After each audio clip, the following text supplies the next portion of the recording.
What if the life you want is waiting for you to take it seriously before it gives you proof? Proof that it's possible, proof that it's out there, whatever type of proof you're looking for. So last week, if you're new here, I started talking about my move to Mexico, which happened about 8 months ago. And so people see or hear me talk about my life now, the things that I'm experiencing now. They see, you might see on social media the photos or videos that I share. And recently I got to watch the World Cup live on a big screen at the pier. Here, I'm in Ensenada. The World Cup was obviously, the Mexico game was taking place in Mexico City. So it's where they had the big screen TV showing it live for everyone.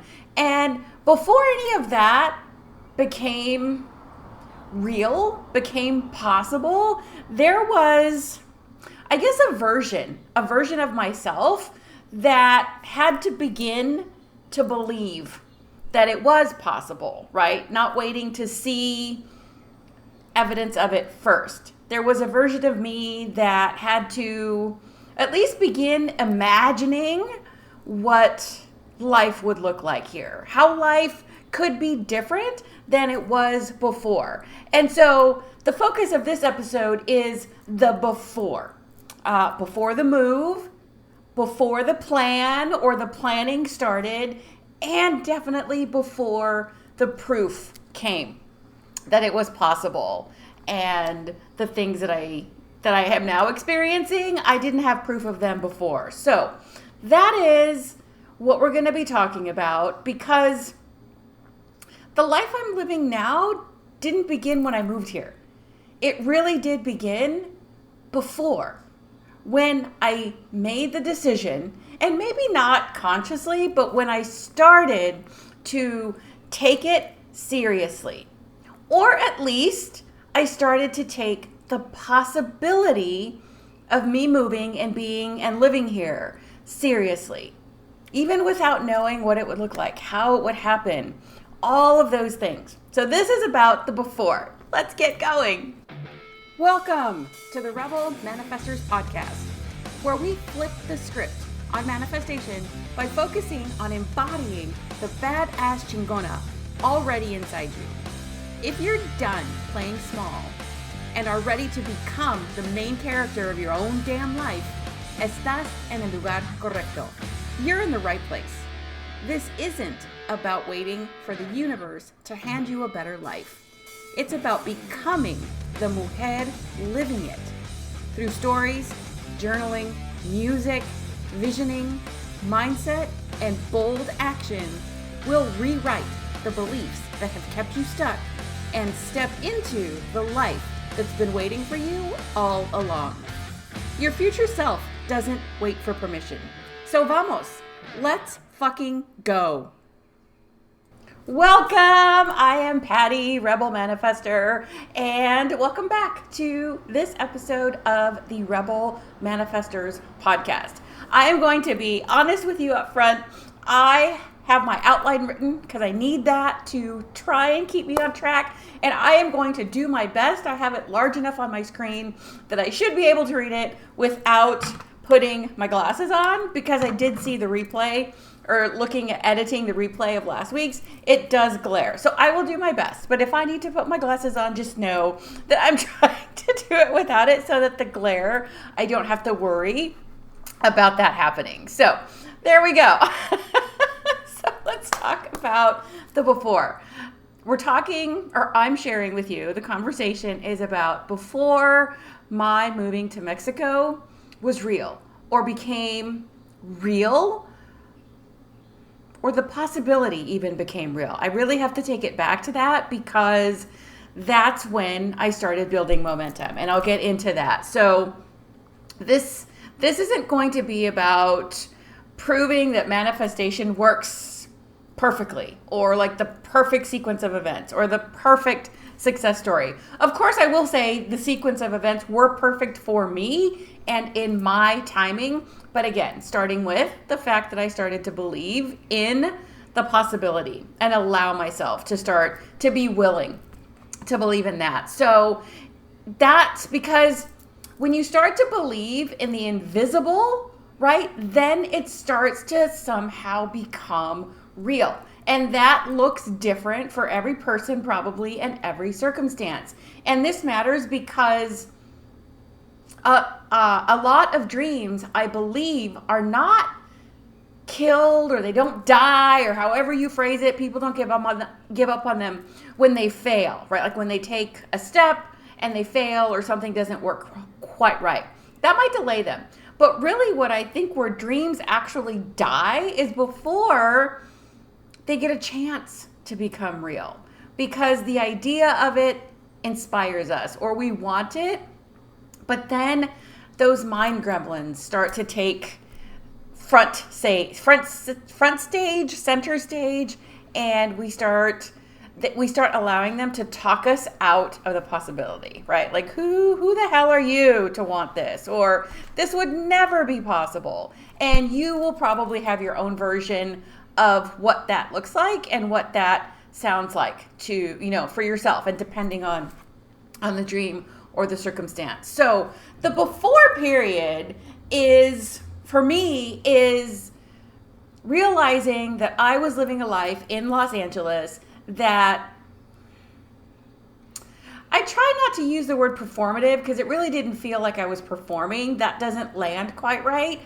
But going through the motions is more accurate. So kind of like a blend there. Because even though I was already a believer and practicing and coaching and talking about manifestation, there was still parts of my life that I was going through the motions on, doing the things I should be doing, even though I started my business and all the things. And those things I still had a tie to, even though I had started my business, and I still had the muggle, or right, the muggle job, the corporate job, part-time, which was, going part-time was a big step for me as well, but I still had that attachment. So these things started more and more to not feel like they, what is the word how is the way I'm trying to say it? They didn't resonate anymore. It didn't feel right. It felt more and more disconnected. And I didn't know how it would happen, but I am a person who sets or chooses a word of the year for every year. And in 2025, my word of the year was audacious. And so I think that helped, right? And so to take audacious steps and do audacious things. And that's when the seed really started to, I think, develop those roots that I couldn't see yet, but it started to develop those roots, the seed that had been planted. And the seed was actually planted long before, when I created a vision board of being able to work anywhere, be like a digital nomad, if you will. So the seed itself was in, hibernation for a while. And so then it started to wake up and develop those roots, like I said. And the thing that started it for me to believe in the possibility, because again, I had awakened it somehow with this audacious word of the year, was finding a social media account on TikTok that the person started talking about living abroad. That was their whole message. They're not doing that content anymore, so that's why I'm not sharing it here. So moving abroad. And I attended a seminar. And my thinking at the time was, even if I'm not going to do it now, I could learn something. I could gain information, knowledge that I'll be able to use someday. But that's really where I think it started developing those roots. And so I started learning, and I started gathering the documents and figuring out, getting all the appropriate documents I would need. And that actually led me to the realization, being part of that community after the seminar, led me to the realization that I automatically could get, not automatically, but I could get Mexican citizenship easier, because I was trying to go the residency route. And because you don't know what you don't know, through being in that community, I learned that because my parents were Mexican, I could get dual citizenship. I could get Mexican citizenship just following the process. It's not something that could be denied to me, of me. I couldn't, I get it because through descendancy. So I did not know that. had been planning on going the residency route. And so I learned that sparked the fire, got the momentum going more. It's like, oh, I can get this automatically. And then I started that process. And so there was all these things along the way, again, just taking the next step, realizing something, and that also those micro steps, those little steps, even though I didn't think it was going to be happening yet, I was gathering information. I was just getting ready for whenever it would be. But I really was taking the steps because it started to feel more and more real. So that led to, of course, imagining things. Well, what would it look like? What could it look like? Where would I go? And I will tell you how the universe has a brilliantly, perfectly timed design. Because where I moved is here in Ensenada, which is in Baja, California. It's on the little peninsula of Mexico. And about a year before that, so in 2024, I believe, I attended a wedding here in Ensenada. My cousin's son was getting married here. So I came here with my mom and my aunt, had, a nice little weekend, and nothing started then. Nothing like, oh, I'm going to move here. Oh, this is the place. No. But when I did start then taking the steps and like, oh, well, I could do this, and oh, I can get citizenship, then where would I go? That was the evolution. That was part of where would I go in Mexico? I personally knew that I did not want to go to the southern end of Mexico because it is more tropical there. The humidity does not do good things for my health. I have asthma, so I don't do well in humidity for long stretches like living there. So now, well, what about Ensenada? Then I started researching cost of living. What would it look like? What is there? What is available? So see, all of these things I didn't have in a perfectly laid out plan ahead of time. Getting curious, taking these steps, well, what if, or just I could gather information, I could learn. And so those steps and how they evolved and developed helped me connect emotionally. So started thinking it was possible, let me learn, let me do this. And then the emotion kicked in. Like, oh my gosh, I'm excited. I love this. This is mixed in with the doubt and the fear and the naysayers, all that. But I started developing that emotional connection and journaling about it, visualizing, talking about it with people. So all these things coming together, not in a linear form, just in the universe's perfect timing. And so I didn't pull it up, so I don't remember exactly the things I wrote, but I do fairly regularly a journaling style called scripting, which is where you write what you envision, what you would like to be experiencing, as if it's already happening, as if it's in real time, as if you're telling someone what happened. You're quite literally, but in journal form, however you writing the script of the show or the movie that you imagine in your brain playing out. And like any script, it can be edited. So it's not set in stone. You don't have to know all the details. Just go with what you have. So that's what I did a lot of. So I don't remember exactly the things I wrote, or at least nothing else like a specific phrase is not jumping to memory right now. But I did start visualizing. And when clips like videos or pictures came across social media of Mexico, or I would save them. I saved them and would look at them, and then I kept seeing more and more. And then I would journal or script about those types of things, right? Like attending certain events and all that. And that leads me to what I got to experience, where I mentioned going to the World Cup game at the pier. That is something I would not have even known. I didn't even know to put that on my vision board. And it was not also planned. The Mexico hosting the World Cup was not anything that played into the timing or even the planning of me moving here. And going back a little bit to the signs or the nudges, like with the audacious word of the year, I also think, I believe, I feel around that time, I was also getting like the ancestral push. Like my ancestors were nudging me and dropping these nuggets. And now that I'm speaking about it, see how things come up just in natural real time.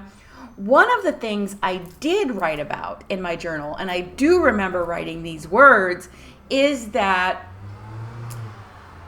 it had started out with me like when my ancestors, being my grandparents, left Mexico to give their family and their descendants a better life in the United States. And that happened. That manifested itself. And two things kind of also, see, I'm talking about it in real time, and even with my outline, it didn't come to me until now, perfectly timed. What I did write about is that through my journaling, is that not that I don't even know what the right word is. It's not that I was betraying them, not that I was like not grateful for what they did, but what I did realize is that their decision to leave and go to the United States gave their children, and subsequently us, their grandchildren, different opportunities, better opportunities, etc. Yes, that was true. And also true is that it gave me the ability to decide to come back. And it would be coming back in a different way and in a different manner and different circumstances than they left from, right? So the being able to get dual citizenship and giving me those opportunities. And the other thing that popped up in that timing that I did jot down and that was significant was the phrase or the saying, which I heard in two different formats on the same day, which is why it stuck with me, is that we are the manifestation of our ancestors' dreams. And I wrote that down in so many places, on sticky notes, in my journal, in my planner. And that also developed that belief, that knowing, like, oh, that gives me the choice to go back. I'm not obligated to go back. I don't need to go back. And I also have a different circumstance that now I have dual citizenship in both countries, which also gives me different opportunities, different experiences, etc. So see, didn't have exactly anything pulled up from my journaling, but it came up. So those are the things that started tying together. And again, doing that little back from the detour to the World Cup event that I got to watch on the pier with friends that I have made here at a local like conversation group club that gets together. And being a Mexican citizen, that was a really, I don't know, inspiring, special, aha, not even an aha, just like a really great opportunity to lean into the gratitude, the fact that I am here now and that I am experiencing these things that even I didn't journal or script about because we don't know all the things. But taking the steps opens up those possibilities. It changes the trajectory of things when we start taking action and doing things. And so I didn't know to put those things on my vision board or in my journaling, but I got to live it because of the actions that I did take. Because the belief in the possibility and being willing to say, yes, this is possible and I can do this even though I don't know what it looks like, led to me experiencing those moments. So it was definitely a shift in belief, in how I saw things, in how I thought, what I thought, because an old belief kind of encompassing, everything, because there's probably lots of things that I was saying and believing, but like an overarching one is that I needed the proof, right? I need proof that it's possible, or I need proof of what it will look like before I believe that it's possible. And that is backwards thinking. That's what keeps a lot of us stuck. And that's what kept me stuck for a while and not making that momentum. And we don't allow ourselves to write about it in script form, the possibility or what we want. And if we do allow ourselves, oh, that would be great, then we, again, pull ourselves back because we don't have a plan. We don't know what it will look like. Who are we to think that? So that belief that I need the proof first keeps us from journaling, keeps us from believing in the possibility. And it keeps us from researching and taking steps and learning about how it could be possible. We stop ourselves in our tracks so much. And you don't allow yourself to get familiar and discover who the woman or the person is living that experience. And that is a big part of what I talk about all the time, becoming the person who is living those experiences. And without the belief in possibility, and when you stay stuck and I need the proof first, you prevent yourself from getting to know that person, that woman, those experiences. And that's where we dismiss our dreams and they die or they stay dormant for much longer than necessary because we don't have the proof. The proof comes later, just like the confidence comes later after taking the action, after doing the thing. So the reframe that worked for me from I need proof before I know that it can happen is taking your future seriously, taking the possibility seriously, not needing the proof. What if you just believed in it, started believing in it before you saw the proof? How many other things in your life have you done that for? You know, think back as a kid, Christmas. You knew Santa was coming, right? If that was your experience, your beliefs. You knew Santa was coming and bringing you presents and all that, but you didn't have proof. The proof came later when you saw the presents, when you saw that he ate the cookies, whatever it is. Think of something in your life, either as a child or just sometime in your past, where you believed in something and you had no doubt, even though you didn't have the proof yet. And you can then take that and shift it. Because if you know you've done it before, you can transfer that same thought process, that same belief into the dreams and desires that you are putting on hold or that you have been keeping dormant for a while. So starting to believe in the possibility, taking the possibility seriously is that reframe before you have the guarantees. And it means being willing to believe in the possibility and take the possibility seriously means you're willing to explore before you have the proof. So shortening that down, the new belief is I can begin becoming before I have the evidence. So I said a lot of words, but it can be summed up, reduced, shortened into that sentence. I can begin becoming before I have evidence. So write that down, jot it down on your phone and notes, whatever works for you, and ruminate on that. See what that turns into. Give it air, give it life, give it breath. I guess that's the same as giving it air. So that's, I'll talk about this. I'll talk about the different parts of this story and my journey going on. But I do want to talk a bit more and just kind of keep touching on that before something is visible, like I was just talking about, there is a desire. And sometimes it's hard to allow yourself to voice that, either to yourself or to others, but it's there. And so allowing yourself to identify that. There is a desire.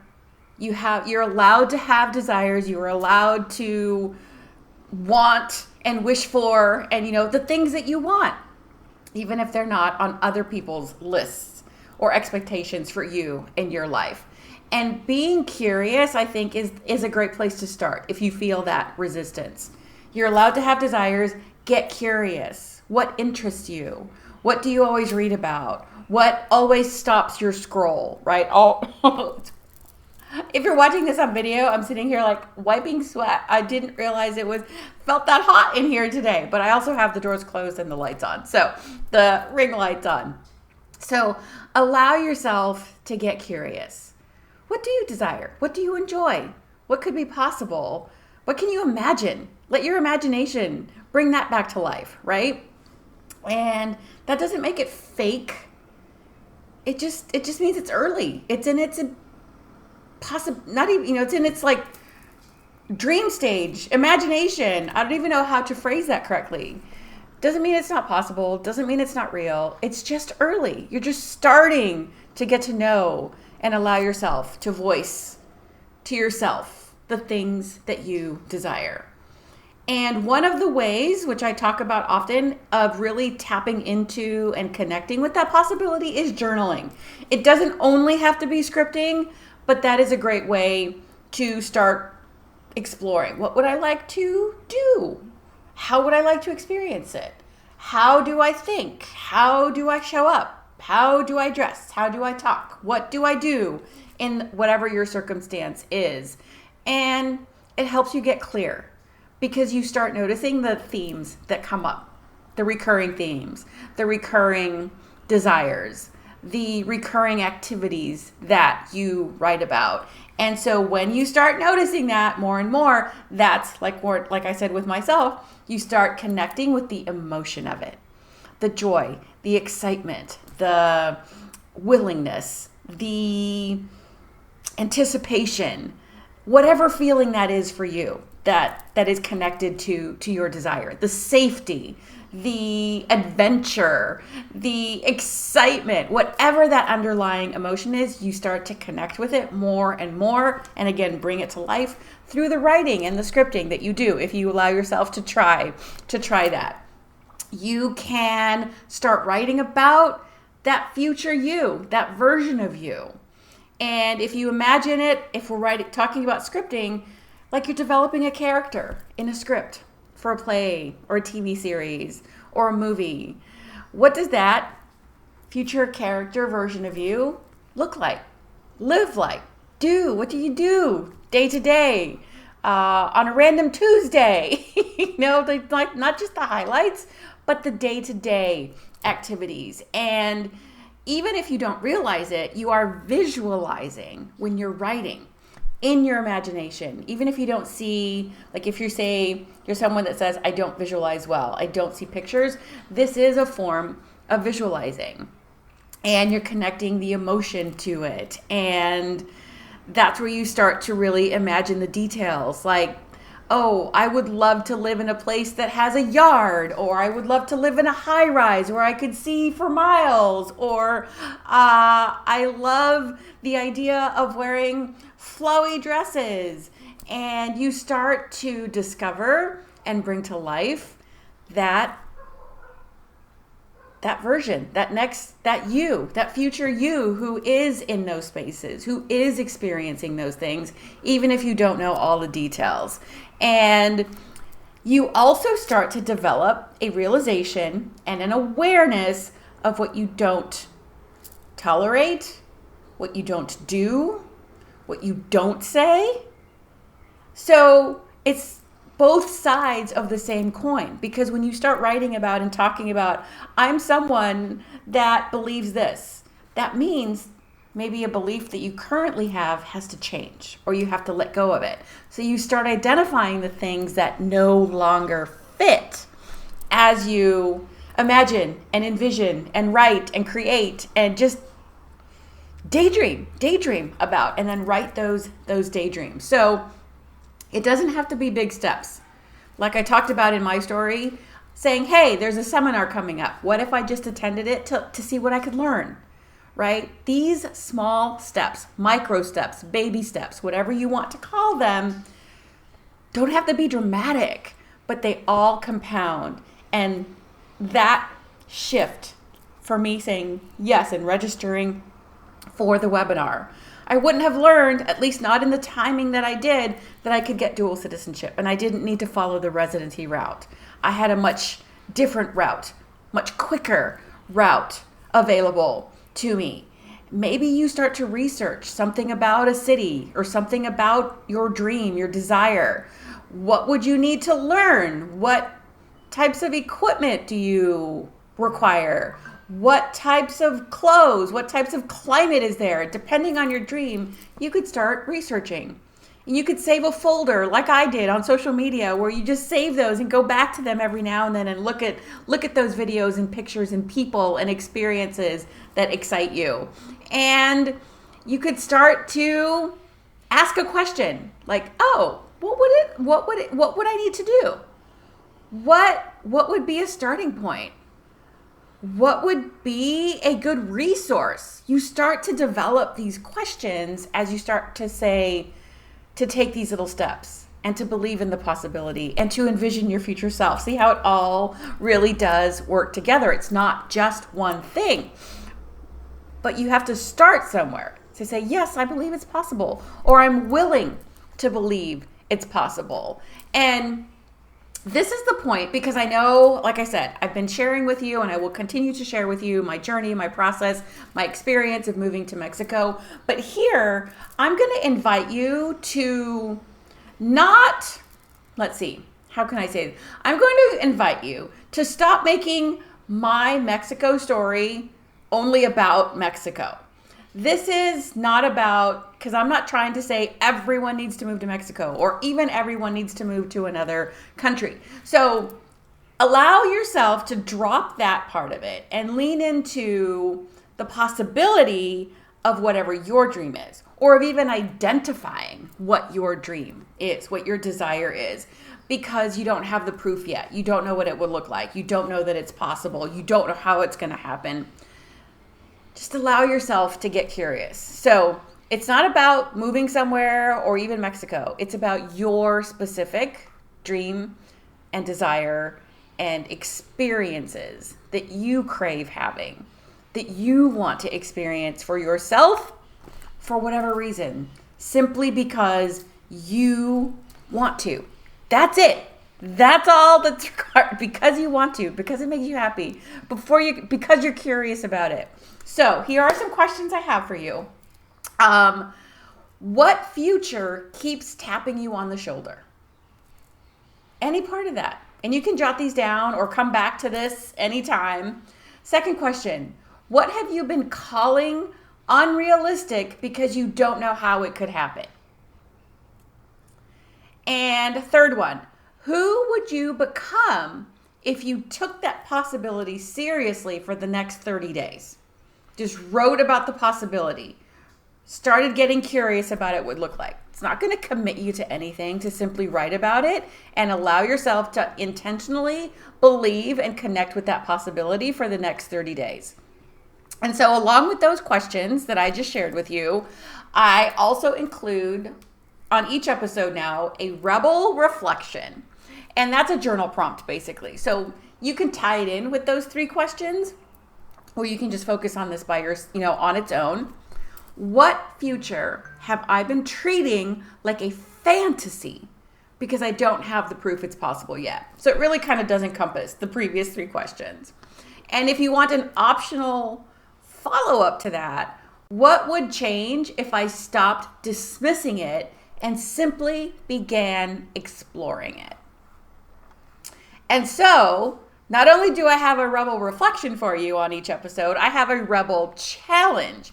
And the challenge for you this week is to choose one dismissed possibility and do one thing that tells yourself or your nervous system, I'm willing to take this seriously. And if that feels hard or unattainable, because I know sometimes when something feels like, no, that's not possible, we actually dig in our heels even harder, right? So if this statement, I'm willing to take this seriously, feels hard and it makes you resist even more, then start with something like this and choose the words that work for you. I'm willing to start believing in the possibility. What if, this is another option. What if I just got curious? What if I allowed myself to explore? That way it tricks your brain a little bit so that it doesn't feel like you're committing to taking this seriously, but you're willing to without the commitment. So go with the version or come up with the wording that resonates, that feels good, and a place to start for you. So now, if you're willing to take it seriously and you're willing to explore the possibilities, here are some examples of how you could start to do that. Write one page about it. Any aspect about it at all. Create a future create a future, did I write letter? Create a future self note, like a note to your future self, right? And maybe you put that in a journal, or you put that in a planner on some future date so that you come across it on that date and you read that note to yourself, or you stick it in a safe spot, where maybe it's not a daily place that you check, but maybe you put it with your holiday decorations, or your Halloween decorations, or something that you will come across it on some future date. You could research the first step. Maybe it is taking a seminar like I did. Maybe it's learning what would be required. You could make a playlist. I'm always going to tie in music somehow. You could make a playlist for that version of you that you would listen to, music you like listening to. You could make a playlist for the feeling, whether it's excitement, joy, safety, groundedness. Make a playlist that connects you to that feeling. You could save a photo that you come across that represents or depicts that life, that place, that experience. And you could take a small action that, how do I want to say it? The way I wrote it down is take one small action your future self would respect. But I don't know, as I'm reading that now, I don't know if that word lands right. So take a small action inspired by future you. Take a future action that future you would think is cool. Or maybe if it's hard to visualize and it's hard to connect with future you, look back to younger you, because you've already been that person, and take a step that younger you would think is badass. Would be like, that is so cool that I get to grow up and be that person. That is so awesome that I get to do that. So look back at younger you for inspiration as well, and that she would just think it's kick-ass, rock star, stellar, whatever, that it's amazing. So those are some ideas. And then I also, these last three components I include in all episodes now, the Rebel track, which is the song, your song to explore, to listen to journal with this week. And it is It's My Life by Bon Jovi. It does come from my Manifesting Songs playlist, which if you haven't gotten, it's available to everyone. It's a free playlist of songs that I feel help you believe that anything is possible. At least they did for me. So I have made that available. Check the information around where you are. And I'm choosing that song to go with this episode because it is about choosing what you want, right? It is about believing or starting to believe in the possibility and no longer treating your life like something you'll claim later, like something you'll get to later. Because none of us are guaranteed that later. And we can put it off until infinity because there's gonna never be the perfect time. Because the perfect time is when you do it. When you do it, when you decide, when you start taking actions. And so you can use that song with the Rebel Challenge, right? To write about it. You can pick some lyrics or just listen to the song and see what comes up that you write about. You could do it in the morning, or just choose a time that you just want to write about that song or about what comes up when you're listening to the song. So This Is My Life, I'm allowed to take it seriously, is something that you can start writing to and then keep writing from there if you are looking for a place to start. So that is the before. That's the story of the before. And hopefully you are now ready to start believing in possibility. I would love to hear your thoughts, your reactions on the comments anywhere that you are listening to or watching this.